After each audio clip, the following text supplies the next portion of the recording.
www.dytrbohol.com. Internet live stream. Nagsilbi sa katawan ng bulan sa buong kalibutan.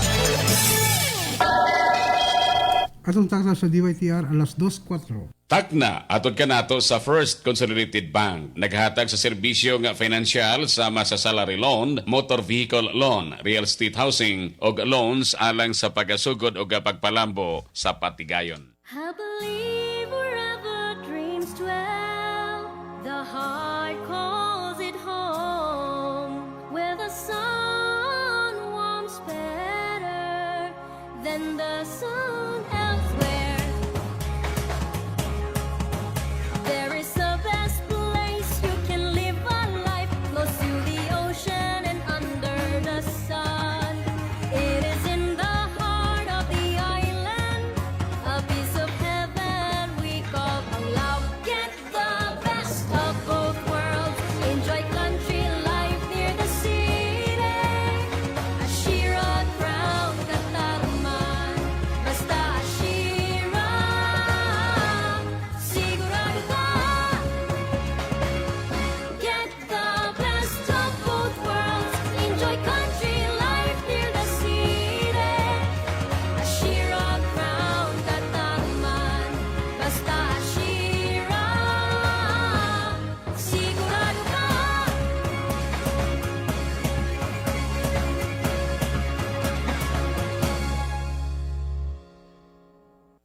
Book your effortless beach escape at Blue Water Panglao Beach Resort for as low as 4,499 pesos. With buffet breakfast for two, free use of non-motorized aqua sports, an exclusive 20% discount on selected Amuma Spa services, and a free stay for two kids below 12 years old. Grab this opportunity of paying less while getting more. For bookings and inquiries, call 038-416-0702 or 0998-962-8275. So let's get the whole family together and make more great memories at Blue Water Panglao Beach Resort. Booking period is from July 1 to September 30 and travel period from July 1 to December 30, 2022.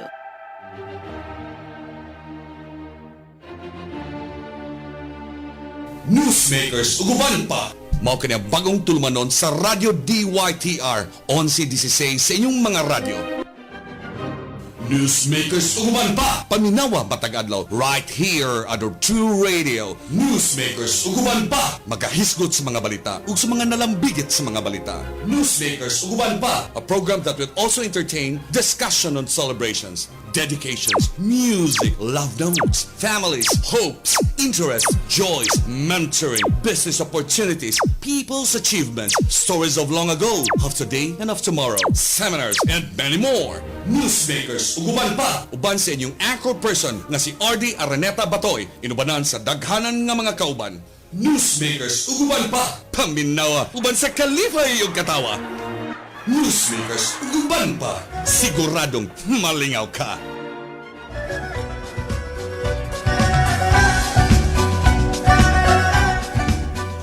Yes, it's very rainy Thursday afternoon. May gala sa itong panaguban sa kanginan. And this is your favorite show sa Batag Hapon, ang Newsmaker, Suguban pa. This is your friendly friend, Dave Albarado. Keep us company sa itong programa karong adlaw, karong ika-walong adlaw na sa Setyembre 2022. Di na maglangan kay naanagin sa pikas linya ang atong original regular anchor nining atong programa. Where I never love you, ever beautifully unforgettable, Bohol, queen of all media, Ma'am Ardy, Araneta-Batoy. Good afternoon, Ma'am Ardy. Good afternoon, Dave. Atong unang i-mention sa tulumanon, ang buutan kaayo nga si Dr. Ronald Sales. Yes. Dr. Ronald? Thank you, Dr. Ronald. Oy, nag-ano tayo ay naminaw ang mga ano di ay kaning iyang mga staff nato sa DYTR. Oh. Naminaw sila, Lisa. Yes, Lisa ba to sa nya. Ninyo sa nga familiar lagi ang imong tingog. Ay, kabalo di ay sila sa atuhang tingog kay naminaw sila sa atuhang tulumanon. Ang opisina ni Dr. Ronald Sales na sa Ramiro Community Hospital, di ba, Dave? Yes. Oh, asa man ang dapita, Dave? Ubos siya sa first floor, murag na mezzanine 107 mo to. Mezzanine, Murag ubos sa gamay mo naog la ka gamay. Naamagot higala nang utanag, Ma'am, si Dr. Salis ba nang in charge ko no? Mura bitaw in charge. Mao may gigamit. In charge sa kidneys. Yes. Mga kidney ailments. Yes. Mao ba kato na siya, Dave? Tama, sakto lang. Husto ginanaa siya. Unya, kining ang ato, sumabit sa atong kakahisgutan, mo count man yun yung doktor, no? Kining kinaiyas mananambal, Dave ba? Oo. Dili man dyan mahimo, Dave, nga mahimo kang doktor nga istrikto ka istrikto. Oo. Dili, mahimo na. Dili ka ba kanang mahimong tapukan sa mga pasyente kung ang imong kinaiya kay imong ilabog ang mga resita? Kay ngano na ako nakoy nabawaan mama manlabog og resita. Manglabay. Ilabay niya imbis nga itunol nimo, di ba? Itunol man ang resita kinta. Hapon. Moto nga niingon ang kaning iyang staff nga, inyo ni resita, ma'am. Abi ko gilabay ni Doc. Lain na po. See? Daghan man ta mga mananambal nga maayo kaayo, Dave. Yes. Ako po pagtimbaya. Maayo man na silang tanan sa ilang field. Pero maghisgot ang batasan, usa na gyud si Dr. Ronald Sales. Yes, Ronald Doctor. Ang nindot pa kay Dr. Ronald Sales is that kanang kung muhatag siya og kanang iyang what you call this diagnosis kinta nay pakapin nga lecture. Nga nandi bitaw ingog halaim na tumara ni. Yung ano man dok atumara naman na ayon na mapagahig Yes. Dili ingon ana no. That's correct, ma'am. Mo gina gi-explain ko niya mauni ang imong natabo sa imong lawas. So ang ato ang buhaton mauni. Nganong naingon ani man ka kay mauni ani tabo. Mauni ang kinahanglan nimong buhaton. Ang imong imnon mauni kay mao'y makatabang sa imong ana. Affect man po na sa pagkaayos pasyente, Dave. Yes. Murag mo assure ba ang doktor nga bisan man tuod og duna kay sakit, but don't worry, I am taking care of you. Yes, tama gyud na mama. Kay ang matawag na to nga makampante bitaw ang tao, ang pasyente. Siyempre nano gud sa ibalatian daan. Unya imo pang dugangan ang iyang kagaol, ang iyang anxiety. Sus, in taon na lang maluoy man ta sa pasyente. Unya, Dave, napay usa. Kinsa man? Maghisgot kag internal medicine, maghisgot kag sakit-sakit sa bukog, yes. Shoulders, arthritis, ug internal medicine, naapay usa anang maayo gyud kaayong batasan. Si Dr. Coralie. Siyempre di na ko kanang matinga nga kanang sa kinaiya ni Dr. Coralie kay ang iyang pag-treat sa imuha mura og igsuon or kanang ginikanan. Correct. Ano man pong imo man pong apilo ginikanan tungod kay dili ko mahimong igsuon tungod sa among edad. Dili ba sa ako sa ako ginikanan kay mas maguwang man siya nako. Correct. Okay. Unya day maghisgot pog ka og bahin sa ngipon. Mga mga lagos, mga ngipon, pagpanindot sa imong panagway, kisa maimong tawagon ana ang maayo batasan. Si Dr. Roda Intero. Correct. Dr. Rhoda Intero. Dili nagyutaan ni Dave mosipyat kay kini si Dr. Rhoda ga smiling bisan Dave uga mask ga face mask. Klaro yun nimo in town Dave nga ga smile si Dr. Rhoda. Right or wrong? Makita magani mo na sa ura.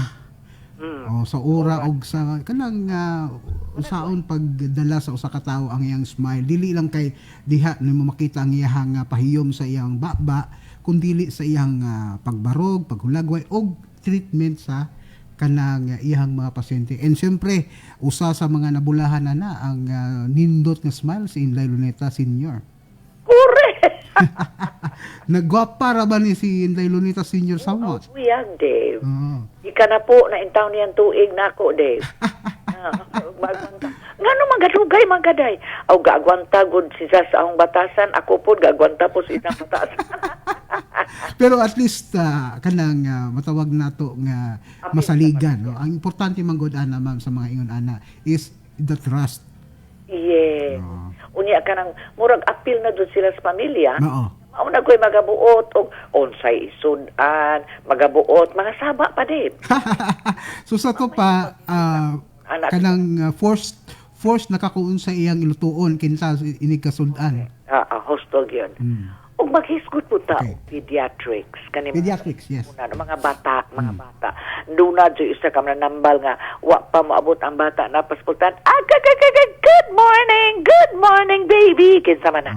Si Dr. Ria Maslog. Right, Dr. Oo. Ria Maslog. Kanang si Dr. Ria Maslog, basta, nindot kain paminawon, gaan kaayo atong hunahuna niya, labi na maghisgot siya og mga kabataan. Yes, Napay yes. lain, Dave. Napa, okay. Hisgot ka COVID, maghisgot ka. Yes, oo, tama. Maghisgot ka sa imo, bitang kaning ni adto sa imong dughan, way lain ang imong tawagon, naa, mao si Dr. Brian Sipidosa. Right, Brian Cepedosa. Guys, good lang sa among mga experiences, mga kaigsuunan ha.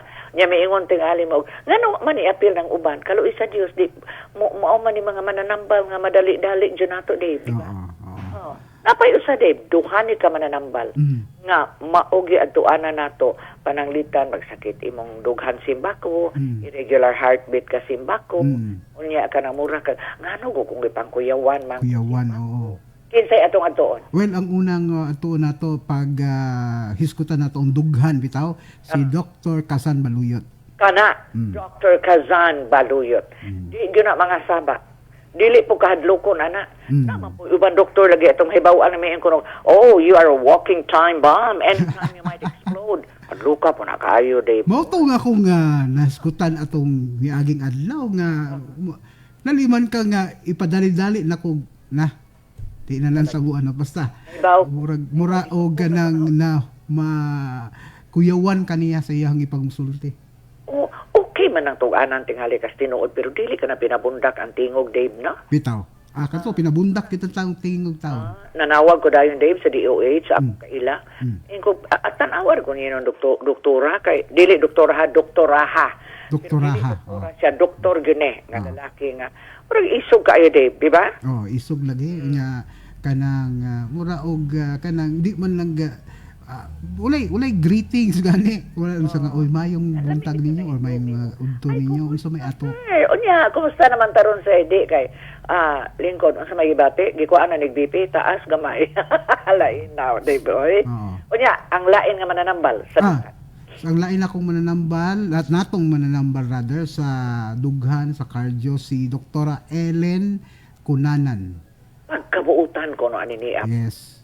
Buutan. And in fact, nag-text sa karon pa lang, tagaan ako og clearance. Ang mao ba? Karon pa gyud na pag sabi na to kay nag-text siya, kuwaon na kuno ang akong clearance niya. Well, thank you, Dr. Kunanan. Thank you, Lord. Salamat, Lord. Maingon sa tag health is wealth. Yes. Health is wealth. Sa ato mga kaigsuunan nga naminaw, daghan pa diyang mga maayong mananambal.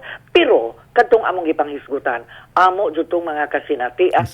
Di jud ka magmahay. Tungod kay wa pa kanila tan-awa sa ilang mga pahiyom na ayo na ka. Mao good. Tinuod gyud na ma'am, I totally agree nga ang pahiyom palang daan mura og basihan nako, no? Ang basihan gyud nako sa maayong doktor kana bitaw imong sundan kanong mugawas sa iyahang klinik kung unsay panagway ana.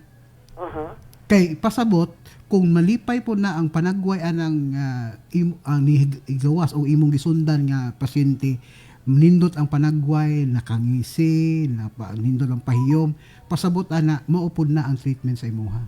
Okay. All right. So salamat, Dave. Daghan ang mga nagkadaiyang mga pagbati. Maglain tag na ay hisgot, Dave. Okay. Nagkadaiyang pagbati tungod kay niya naman kuno ang SM. Kisa man jud dapit ana ang SM, ang Dakbayan sa Tagbilaran, ang Lalawigan sa Bohol, or mianhilag yun na sila kay nangita og lugar. Ang mo na yung mga pangutana nga di na matubag kay naay usa ka pundok na nagsulti si ang gobernador ang dapit napoy sulti nga ang kagamhanan sa dakbayan sa Tagbilaran ang ni dapit. But considering ang local government kung asa mahimutang ang usa ka business kay siya man ang hatag og business permit. So most likely ang local government nga diin itukod ang usa ka business ang medyo na ay matawag nato nga hold ana. Okay. Para nako ha, that is only Dili na my may opinion. issue, ha? Kay bisag kinsay mo dapat nindot nga naay mong anhi. Pero mao ni atong nabasahan, Dave. Saman. Ang landowner, wata kay bang tinuod man nagdili ba? Okay. Atong isabuag, kay mangutana ka sa mga kaisunan on sa inyong libati. Ang landowner kinsang yuta maoy gi-offer ngadto sa SM acquisition. Medyo nagkalabuan. Uy, Wow, Dave. Uy. Ha? Medyo nagkalabuan di ay Medyo kalabuan. negotiation sa presyo kay matud sa sinaligang tinubdan 10,000 pesos ra di ay ang offer sa tag-iya per Okay. square meter. Tag-iya ba sa yuta? okay, sige sa yuta. Okay. 10,000 pesos. Okay. Nan karon. Oh. Akong gibasa ni Dave, ha?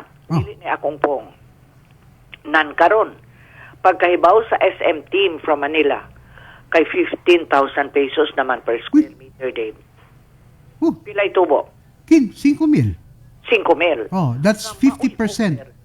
Nga maoy offer sa ahente.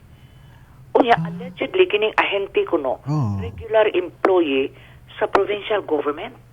Oh. Ay. Interesting. Agoy. Interesting. Interesting. Oh. Meaning to say, Dave, Oh. ang presyo yun nga gi-offer sa tag-iya sa yuta ngadto sa SM allegedly is 10 10,000. pesos per square meter. Okay. Karon nagkalabuan naman kay ang nahibawan sa SM team gikan sa Manila kay 15,000 man per square meter. Maoy gi-offer sa ahente. Ahente sa yuta ngadto sa SM. Oy. Pero ang ahente sa yuta, Dave, allegedly regular employee sa provincial government. Hala, si Ivan man kaha ni. Nabanhaw? Nabanhaw si Ivan. Hi, Ivan. Hi, Ivan. Kung kinsa man ka, tinuod ba ka o di? Oo. Mauday, Dave, nga naa ko nagipakatap nga hulagway nga miadto sila sa Kapitolyo para paghipno, kining taga-SM, para paghipno o pag-negotiate sa fair market value. Maong yuta o gusto sa SM management nga diretso na lang sa landowner o di na unta mo agi ahente.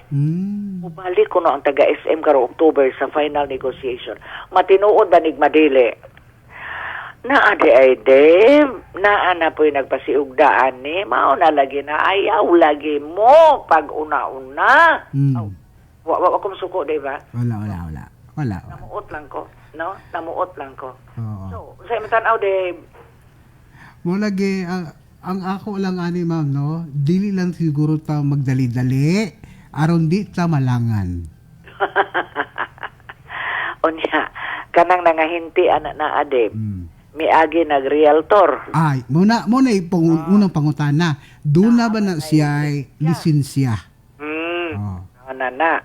Unya, paryente baka na sa usas mga dagko-dagko sa Kapitolyo. Muna usapod ka pangutana. Kung gamiton man pud kinta ng iyang buhatan sa provincial government, nganong gamiton man na nga usa ka paagi adto sila magisabot. Dave, bahala nagtag 20,000 at tag 20,000 per square meter, Dave. Basta, ayaw lagi paagi sa inyo. Ang ngay na imbistaran sa ugar, Dave.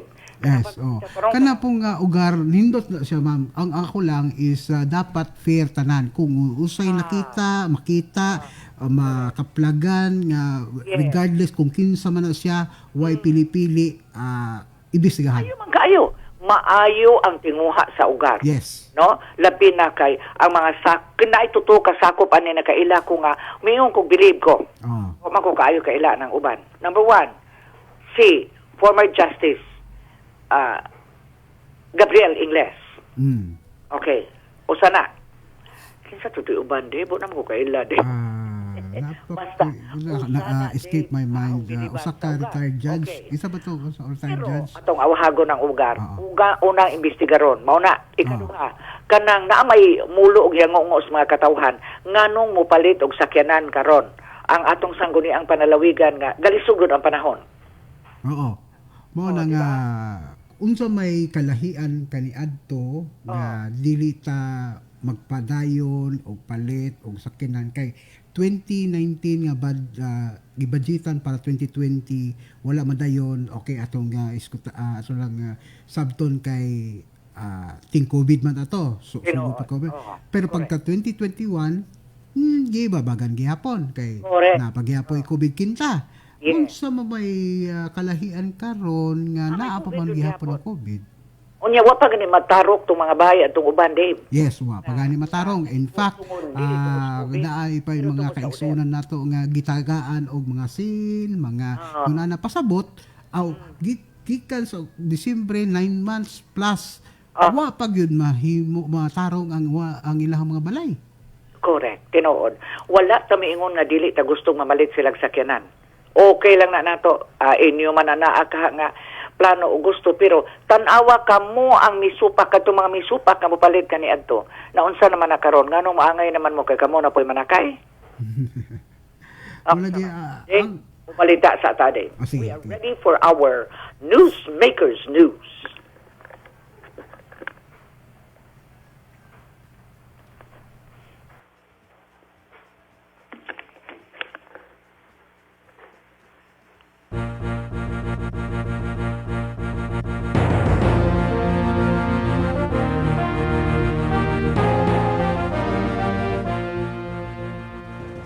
Friends, good afternoon.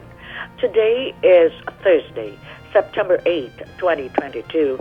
Here now is the latest edition of the news brought to you by our program, Newsmakers Uguban pa. For the headline of the news, Congressman Chato delivers speech urging everyone to be concerned about climate change. We will now give you the details right after this. Pangandam tang tanan, kinahanglan nga maniguro ta nga makatampo ta sa gitawag og pag-us-us no sa mga greenhouse gases nga makapainit sa kalibutan unya gawas ni ana ang ato pong nasod bisan tuod og dili dako og contribution sa tibuok kalibutan nga greenhouse gas emissions mo demand gyud ta og climate justice para sa mga nasod nga mas dako ang ilang contribution. So ang atong privilege speech nga gihimo nakasentro to siya ma'am no sa gitawag og climate change to climate emergency. That was a report coming from the 1st District of Bohol, Congressman Edgar Chato. Back to the news. Congressman Edgar Chato delivered a privileged speech of the House of Representatives urging everyone to be concerned about climate change. He confirmed this during a radio interview over Newsmakers Uguban pa on September 7, 2022, hosted by Ardy, Araneta-Batoy and Dave Albarado. He stressed the need to strengthen the efforts of adaptation and mitigation of the effects of climate change. And I quote the lawmaker, kinahanglan ni kay naggrabe na gyud ang gitawag nga global warming nga mao kini ang dako nga contribution sa nakalinlaing kausaban sa klima karon, he said during the interview. He also said global warming results in various calamities and disasters where damage and destruction have been felt by the people. Bohol is no stranger to the impact of severe weather after the onslaught of Typhoon Odette back in December of 2021. The Solon said that sea levels have risen lately due to the melting of the glaciers due to global warming. For this reason, there are islands now submerged as the sea level rise, he explained. In his speech, he urged the public to be mindful in lowering the carbon emissions and seek climate justice from countries that largely contribute to climate change. The entire privilege speech will be played back during this episode of Newsmakers Uguban pa. We would like to repeat, kindly stand by. Due to the demands of our listeners, we are playing back the complete tally of the speech of Congressman Edgar Chato at the House of Congress. My dear friends, on behalf of my co-broadcasters, Attorney Greg Ostral, Mr. Chandimar Batoy, Miss Gloria Ludovica Ines Araneta, Mr. Dave Albarado, I would like to say thank you, Newsmakers Uguban pa. Thank you, Congressman Edgar Chato.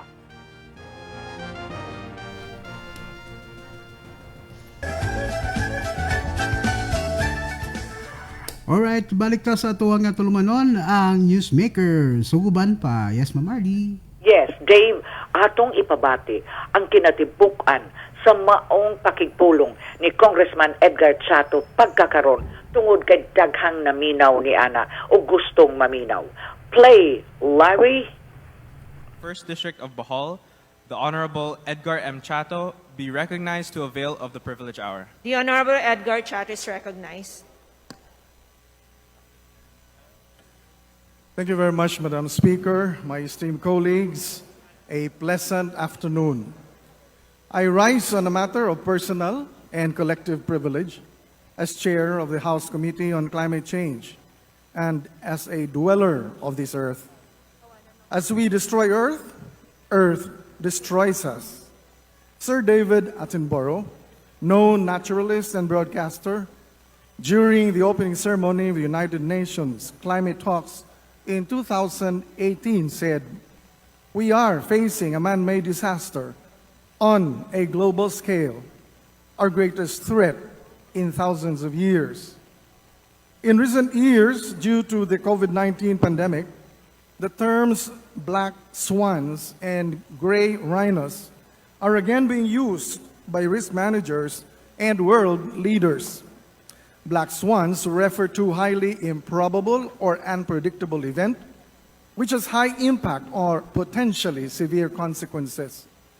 Black swans usually attract considerable attention and immediate action due to the extent of its coverage and the gravity of its effect.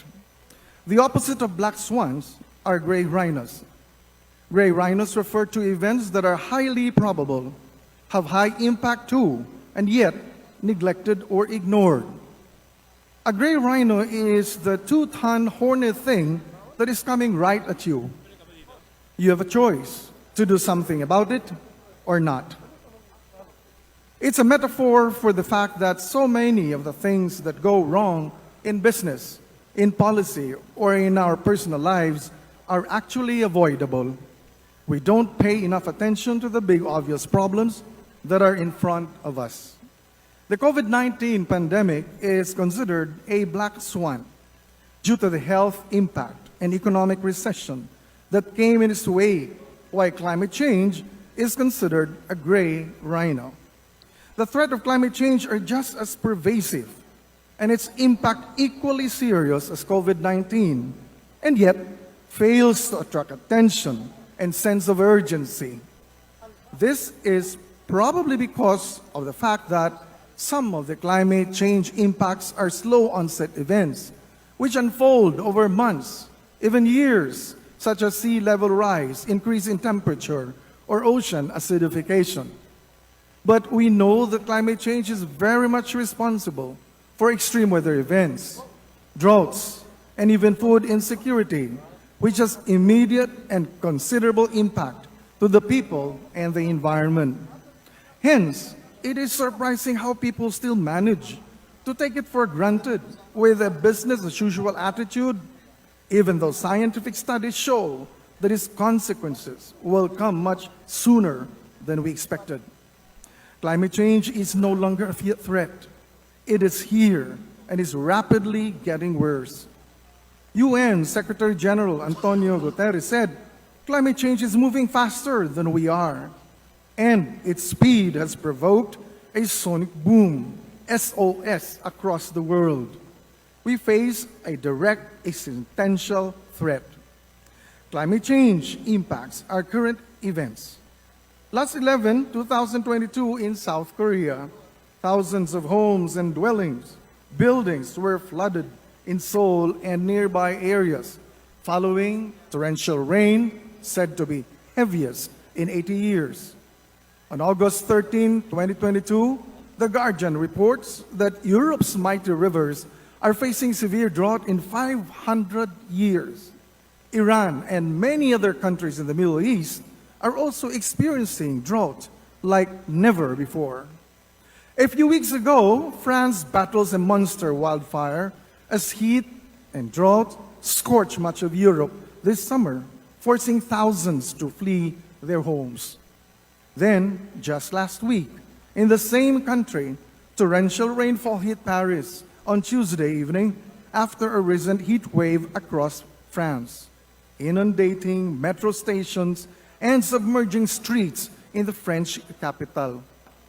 And these extreme weather events, Honorable Speaker, my dear colleagues, are current news of the last 2 weeks of river drying, streets flooding, wildfires, droughts, and torrential rains. The science of climate change is settled. Nobel Prize-winning theoretical physicist Professor Steven Weinberg gave this statement: "It is generally foolish to bet against the judgment of science. And in this case, where the planet is at stake, it is insane." According to the Global Climate Risk Index 2021, the Philippines ranked 17th in the world as the most affected country from extreme weather events. But from 2009 up to 2019, our country ranked 4th as the most affected by extreme weather events. It also ranked 4th in the long-term risks arising from floods and storms for 2021 index. This was corroborated by the resolution issued by the National Panel of Technical Experts, composed of Filipino scientists who are the leading experts in different fields such as climate, biodiversity, meteorology, oceanography, and health. It is for this reason that there is hope in the current administration's governance direction. His Excellency President Ferdinand Marcos Jr., first ever State of the Nation address, not only discussed in fleeting, but dedicated a whole section of climate change as a priority agenda, a first in a SONA. As the cliche goes, we plan to fail if we fail to plan. Quoting from the first SONA, President Marcos Jr. said, "All this impetus for development and growth we undertake within the context of accelerating climate change and extreme weather conditions. Though we are a minor contributor to climate change globally, we have the unfortunate distinction of being one of the most vulnerable countries to the effects of climate change. For the welfare of our people, it is incumbent upon us to alleviate the effects of that vulnerability." As for specific plans, the President mentioned the following priorities for climate change: use of renewable energy, a stop in the climate agenda, capacity building for natural disaster resiliency, investment in science and technology for accurate weather forecasts and on-time decision disaster alerts, disaster-proof planning and communities, revisiting freshwater supply systems for rehabilitation and improvement, and possible partnerships with the private sector. To top it off, the President said, "We are and we have the responsibility to preserve this earth, for we are but custodians, and we will pass on this treasure to future generations." There is no question that the preservation of the environment is the preservation of life. If we cannot mitigate climate change, the President said, all our plans for the economy, for our future, will be for naught. Indeed, as retired General Wellesley Clark, speaking on climate change, the next challenge for national security aptly said, "The political and economic map of the world simply cannot cope with these stresses without real change in the way nations plan, govern, and commit resources." There is really an elephant in the room. If we want to address climate change, we have to change our paradigms. Simply, there is no real change if we fail to integrate the climate agenda in the way we do our policies, plans, and programs. A day after the SONA, I was named chair of the House Committee on Climate Change, the second time I take its helm. I take my election with elation and humility, as the environment is an agenda that is always within the centerpiece of my governance, legislative, and public service portfolio. During the last Congress, this august chamber passed on November 25, 2020, the landmark House Resolution number 123, the country's first national declaration of climate and environmental emergency. While there were 4 previous local declarations of climate emergency and a recent declaration by the City Council of Makati last August 5, 2022, it was the House of Representatives during the 18th Congress which sounded the clarion call and declared a climate emergency on a national level. Among the resolutions adopted in the House resolutions are as follows: encouragement of climate urgency at the center of all policy decision-making from local to national level. 2, encouragement of local governments to issue climate change declarations within their respective jurisdictions. 3, calling on the use of renewable and sustainable energy, as well as calling on the adoption of no to coal or no to new coal policies. Enforcement of existing environmental laws and international agreements in the light of the climate and environmental emergency. And 5th, encouragement on the convergence of efforts towards strengthening data science, technology development, and research. As an international shared concern, we also note of recent significant developments on the climate change in the global arena. Some of them are as follows. There is an increasing number of declarations of climate emergency among nations. The United Nations General Assembly adopts a historic resolution on July 28, 2022, declaring access to a clean, healthy, and sustainable environment a universal human right. Hence, opens to accountability practices who have significant contribution to climate change. Last August 16, 2022, the United States of America makes history by passing the Inflation Reduction Act of 2022. The law recognizes the urgent need to address climate crisis and is most significant clean energy and climate legislation in the history of the U.S. It further puts the U.S. within reach of its international commitments. This is game-changing for the people and nature in the U.S. and beyond, as this commits significant resources of the world's largest cumulative carbon emitter to address the climate change crisis head-on. Last week, the Manila Observatory convenes the South Asian Regional Workshop on Loss and Damage. This is historic because of the longest time, mitigation and adaptation are the only thematic framework for climate change. Recently, loss and damage was institutionalized as the third pillar of international climate policy. This is an affirmation of the historical, practical, and moral responsibilities of nations in relation to their contribution to global warming, the countries adversely affected by the phenomenon's impacts. It is time to make them accountable. In December 2015, the Commission on Human Rights in the Philippines launched a landmark inquiry on climate change in response to a petition filed by Greenpeace Southeast Asia and individual petitioners from across the country. The petition asked the Commission to examine the impacts of climate change on the human rights of Filipino people, to consider the role of 47 major fossil fuel producing companies in driving the climate crisis, obstructing climate action, and contributing to resulting climate harms. On May 6, 2022, the Commission released its final report on that nearly 7-year inquiry. The report, which has been hailed as Filipinos' gift to the world, warns if the international community proceeds with a business-as-usual approach to climate change, the Filipino experience of deprivation of fundamental rights will become the norm in many nations, or even worse. This report is a tangible result of the Filipinos' efforts and show that the Philippines is at the forefront of climate justice movement.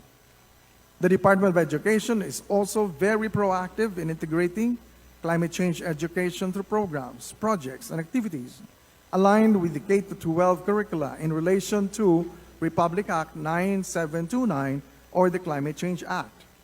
On the other hand, some of our government agencies at the national level and civil society organizations have started meaningful collaborations for mitigation and adaptation.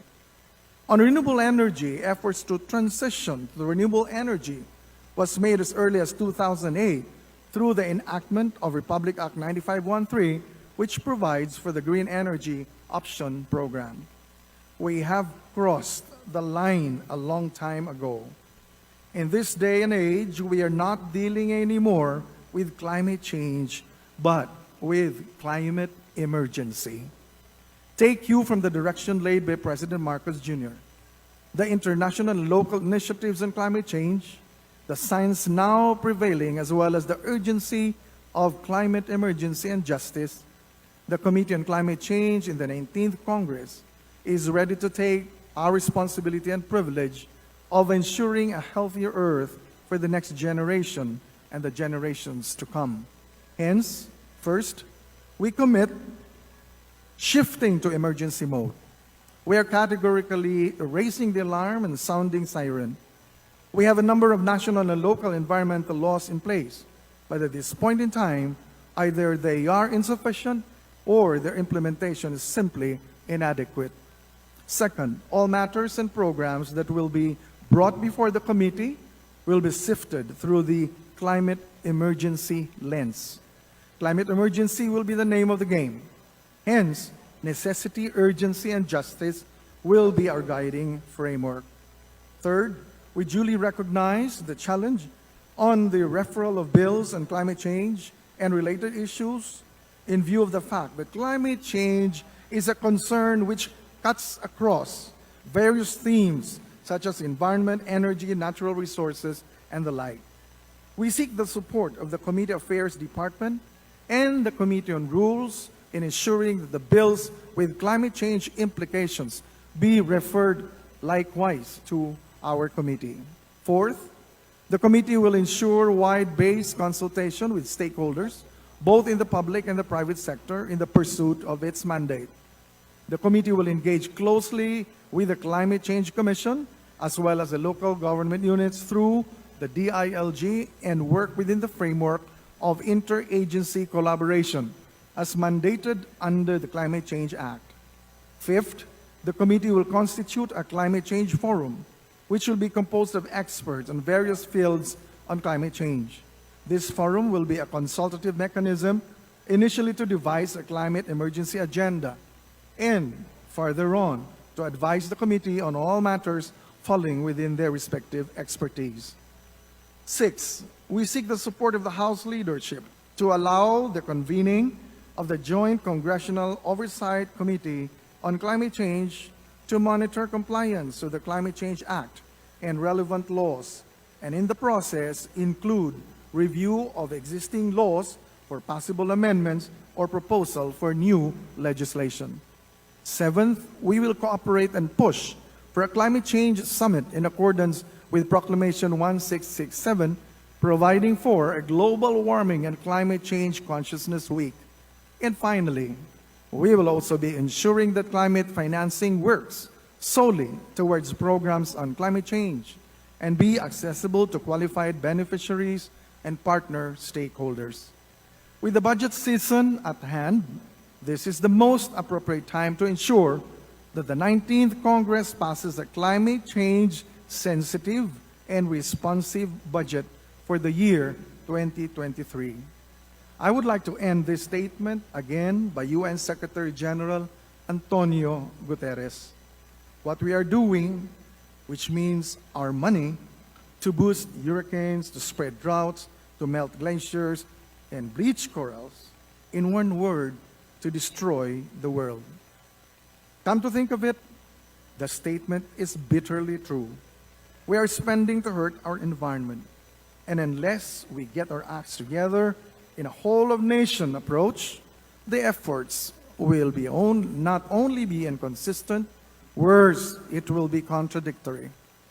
Government cannot support renewable energy, yet at the same time allow the unbridled use of fossil fuel. Our collective and coherent action will, at the very least, slow down, if not prevent, the worst threats of climate change. Delaying action will have a considerable cost. It could lead to more than the doubling of costs in the future compared to a timely action and will mean higher and irreversible environmental risks.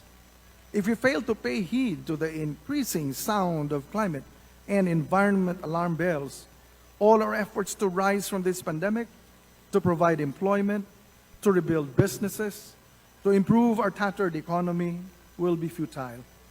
Even if we manage to eradicate poverty, yet fail to mitigate, if not avert, the worst effects of climate change, our victory will be short-lived and hollow. We can start by giving priority attention to those who are most vulnerable to the impacts of climate change. By looking after the least of our society, we can truly ensure the country's resilience to the effects of this global phenomenon. With the able leadership and the very dynamic members of the House of Representatives in the 19th Congress, I have full confidence that we will rise together for the cause of climate emergency. Daghang salamat. Thank you very much and good day. Majority Leader. Madam Speaker, I move that we recognize the gentleman from the 3rd District of Iloilo. Hello? Alright, mao to ang tipik sa kining speech or privilege speech ni Congressman Edgar Chato. Yes, Ma'am Ardy? Dili po mabintahaan si Congressman Edgar Chato. Dili. Yung speech, Dave, no? Dili. Actually, if you close your eyes, murag you are listening to another person. Kay walay sabod. Why sabod yun? Sakto yung pagka-train sa teacher niya sa high school. Kay ba magkog ako yung magipasabot? Wala ko mo ito. Bahala ka pisa nila. No. It's really prophetic. Makaingon pa. Sa mga high school pa ni sila, classmate man ni sila ni Peng Ibasco, nang naa sa NFA karon. Yes. Sila si Miss Felipa Hinete, nga samyon man ni sa una, kanang manager sa kining South Farms. No? Classmate ni sila ni atong namatay nga si Leo Abaya nga professor sa UP.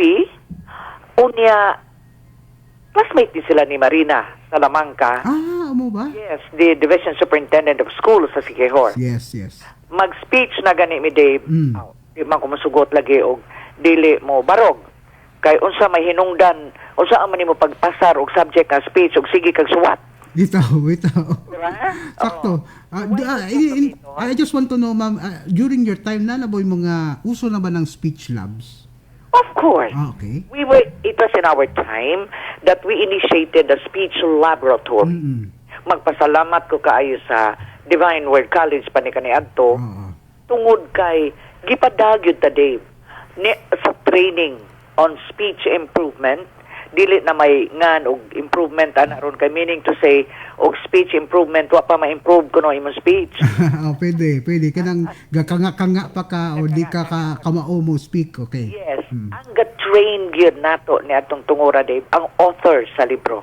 Wow. Speech development. Wow. Yes. Si Dr. Dorotheo. So, I am very fortunate nga gipadata sa atong tulunghaan, magtutudlo na ta kaniadto for the strategies of speech kita teaching. Mao to usa sa requirement was to put up a speech laboratory. So wa pa ko mo today ang akong pronunciation na laboratory. Okay, laboratory. Pero pag adto ang pronunciation nato ana laboratory. Laboratory. Na man si diferensya bitaw Dave. Ingon ng uban ada uroy lagi pero sige suway ko rog adto mo og kuan di ba? Mas nindot man jud ning husto ning atong pagkabigkas gyud sa atong kini mga pong, di ba Dave? Yes, Paglitok sa mga pong. Yes, tinuod. Kana sila si Congressman Chato, appeal na sila sa training nga mo kinsa mo gudi mahadlok o mo barog ka Dave. Unya, dili man ang sa klase na ako pabarugon. Asa man? Ako man dyan na silang dalhon sa gym. Uy. That's a big crowd. Yes. Yeah, mo demand pa yun ta Nga kaya ang mag-ugma to naman kag gym way mo tan-aw nimo. Ito. Lahi man gyud mo speak nga na imo tan-aw lahi po ni mag-speak nga wa. Pero wa pay mo tan-aw ana. Mao na nga sa speech laboratory dagkong sa amin ta among gipamutang. Kapatanawon man ka. Kay ug kinsay makatan-aw sa imo sayop ikaw gyud. No? Grabe tog bally lessons nga naa dyan ay mirrors atubangan nimo. Yes. Therefore, og ready na sila, Dave, I will tell them as part of their practicum. Gather a crowd, nana sila mga numbers, pananglitan og 50, maabot mag og 50 ta ang mga estudyante sa una. Ibutang talang 30 ka buok. 30 magdakag na po ka estudyante pila naman na, Dave. Mga 40? Saba diha, Dave. Oh, mga na po. 30 ka estudyante, kada estudyante magdaog na po kabuok. 60. Naunsa naman ka, Dave. Oy. 90, sorry. 90. Mo gani nga nahimo ko magsisibya di ko ka maugmat. Dili, Dave. 30 ka estudyante. Usa ka estudyante magdaog na po kabuok. Og 30 ka estudyante times na po, pila, Dave? 300? Correct, Dave. Nag-uol naman ko sa imong math, Dave. Okay. Anyway, so 300 ang crowd. Ibutang nato. Pero itapo pa na Dave sa uban nga mga klase. Ibutang ta tulo ka buok ang akong klase in speech development. So sa usa ka klase na ay 300, unya og tulo ka klase pila tanan? Mga 900? Correct. Nag-uol ko, Dave, og dili ka mauog tubag kay daghang kaing naminaw nato. 900 ka audiences nga naa sa gym. Maunay ilang balakan. Alright. Maunay ilang hatagan sa pakigpulong. Maunay ilang sayawan. Maunay ilang pakitaan sa ilang arte o kahanas sa usa kabantawan. Kini si Edgar Chato kaniadto. Kanunay na magauna sa iyang klase. In fact, one of the members of the audience, paghuman yun sa iyang pakigpulong, miingon yun, kaning bata, Ma'am Ardy. Ginikanan to ha, biduol na ako. Kining bata, makadaman sila bisag kinsang audience. Dira sa agora kaniadto, mga kining ilang paryente, mga kahigalaan, mga helpers, okay lang ko. Basta tinuod tao man ha. Okay? So, kanang sila, usa ka ginikanan, may anak dyan ako pagkahuman. Congratulations. Kadtong inyong na first, nga mauna si Edgar Chato. Ako na, ma'am, nga tagnaon. Moabot na sa hawanan sa Senado ug di ba sa Kongreso. Prophetic, angelic tang. Moabot na gyud na naasya ron. Dili ko miingon nga ako lang ang ga-train. That will be very assuming on my part to say it. Kay daan na yun na pagsud sa klase. Trained na po sila sa familia nila. Diba? Anad pa po ng mga ginikanan, trained na sa familia nila, Dave. May hinungdan nga, dili na yun maglisod ang magtutudlo pag-abot nila sa klase.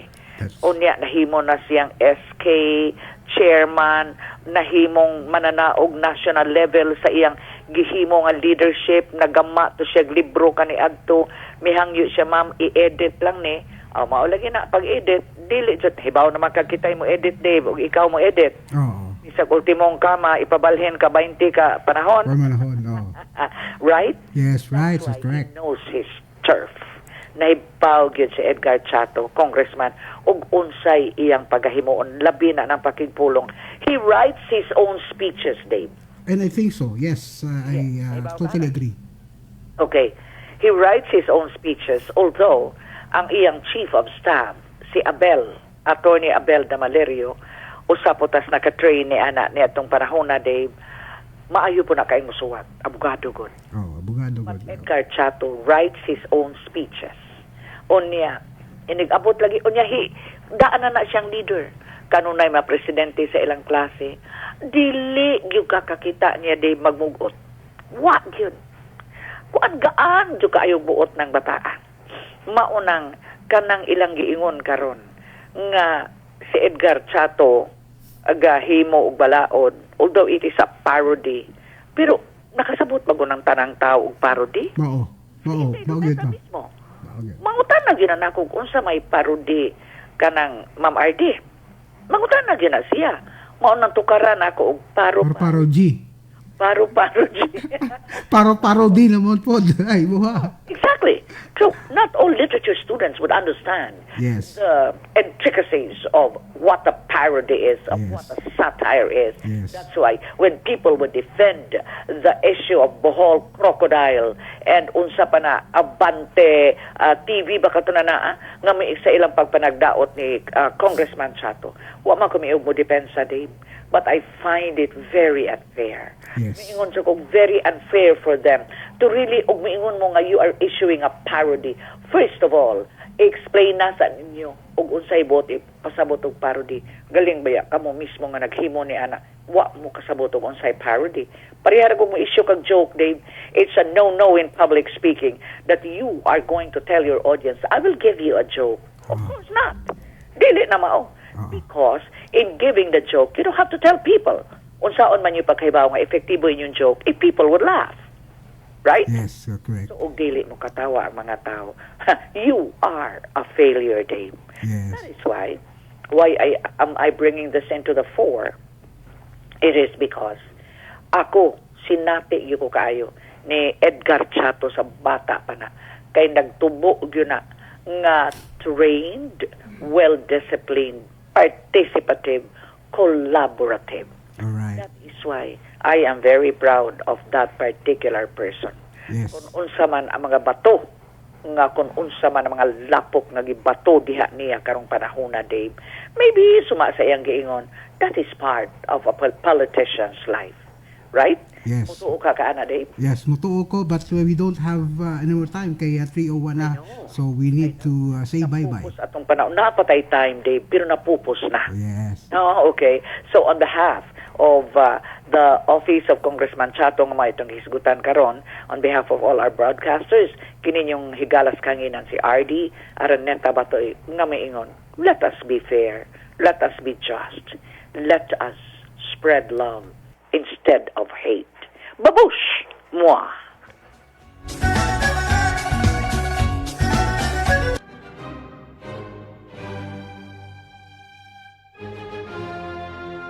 Inyong napaminawan ang newsmakers uguban pa uban sa inyong anchor person nga si Ardy Araneta-Batoy. Ayaw kalimot sa sunod nga hugna sa maong tulumanon. Newsmakers uguban pa.